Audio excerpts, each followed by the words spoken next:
Well, good afternoon. Friday again, isn't it? Gosh, I'm in bad all day out there today. A bit cooler, but he's all right. As you can see, we've got the old grass cutter out, Mrs. did, and thought, well, can't cut the grass, we'll cut his hair. So I've had my hair cut. She's done a damn good job. I'm really pleased with that. Anyway, I hope everybody's all right. Staying safe and keeping well. I went in yesterday and had my stitches and all out, but my hand, I've got to go back next week because he hadn't gone. Well, he's a bit sore, very sore, that's all I can say, but he's all right. Like I said, Sir Tom would say, tomorrow's a better day. It's going to be okay. All going to be all right. You don't worry about that. Now stay safe. As I said, for Friday, well, Saturdays and Sundays, I had to try and get a few more stores sorted out, so I'll see what we can do with the Lord to spare me then for Monday, and then we'll have another go. If anybody got anything they want to send to me, or any someone's birthday or something like that, let me know and I'll reading out for you. All right. Now I'm doing one here today by Babs Owen. It's just called Bessie calling. Hello, that you, Teresa, my handsome. Me Gary just sounds some wishy-washy. What's that, Teresa? Your stomach's upset. My dear Teresa, it ate every year without fail. 'Tis that homemade wine of yours, enough to turn the stomach of an elephant, that is, and no mistake. As I took all my decorations down yesterday, I was fed up with my old man near hanging himself on the tinsel I had up by the front door. And he'd get on my goat, I can tell 'ee. He went off town on Christmas Eve to buy me a present. So he said, come back with a new set of tools for the allotment. I hit him over the head with his new shovel and served him right. I had rushed then and catch the bus go buy my own present. Then he had the neck to stay out till all hours. And I was that cold in the girt bed of ours that I had to get up and go and wrap my Christmas present. I'd only just wrapped up and putting on the bed. Yes, I bought myself one of the electric blankets. I was some cosy in no time. And then I didn't fret if he'd never come home at all.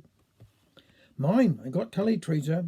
He was like a scolded child when I saw him in the morning, been drinking with Willie down the back, and fell asleep in Willie's kitchen. Brung me home some handsome bunch of croissants. The where he got 'em from, I can't tell 'ee. Pinched 'em out of some poor soul's garden, I expect. And then Boxing Day, that evening, I was invited to go Legion with him.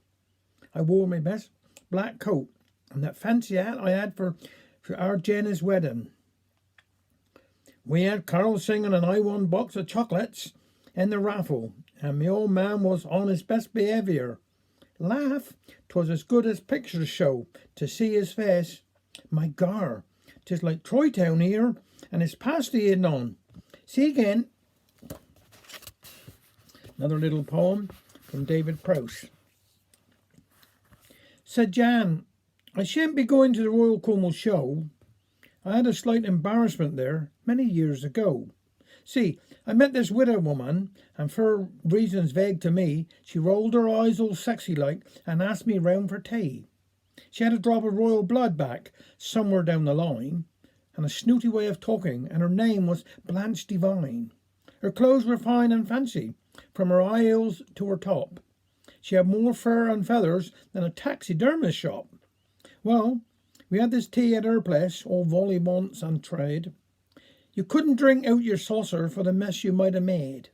She said, oh, you're very agricultural, as she showed me to the door. You shall take me to the show, she said. I've never been before. So the chauffeur come next morning in this oversized saloon. He had more space between the seats than mother's living room. And she had this hat with plumage like a rooster on the claw, and a thing around her shoulders held together with the claw. Well, off we went to Weybridge, and we walked around a while. I was on my best behaviour with a gentlemanly smile.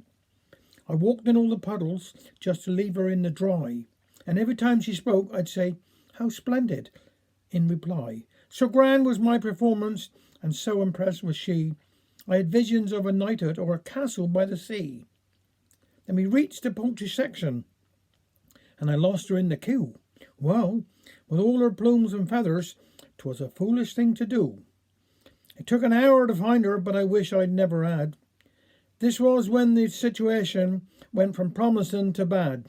She was leaning across this table on a Get Rhode Island red, and one of they their judges slapped a ticket on her head. "How dare you, sir?" she shouted. "And what on earth was that?" "You've just won second prize," I said, "for the feathers on your hat." And if I hadn't started laughing, then I might have been all right. But she turned on me with words I thought were rather impolite. Then Willie John, the poultry job, come over with a grin. When I saw the mischief in his eyes, there was no way I could win. He looked back at Blanche and back at me, then shook his head and cursed. "If I'd knew that bird could talk," he said, "you would have had a first." A little short one here now. An expectant father rang the Trellis maternity unit to see how his wife, who had gone into labour, was getting on. By mistake, he was connected to the county cricket ground. "How's it going?" he asked. "Fine," came the answer. "We got 3 out and hope to have the rest out before lunch. The last one was a duck. Tomorrow will be a better day. Take care."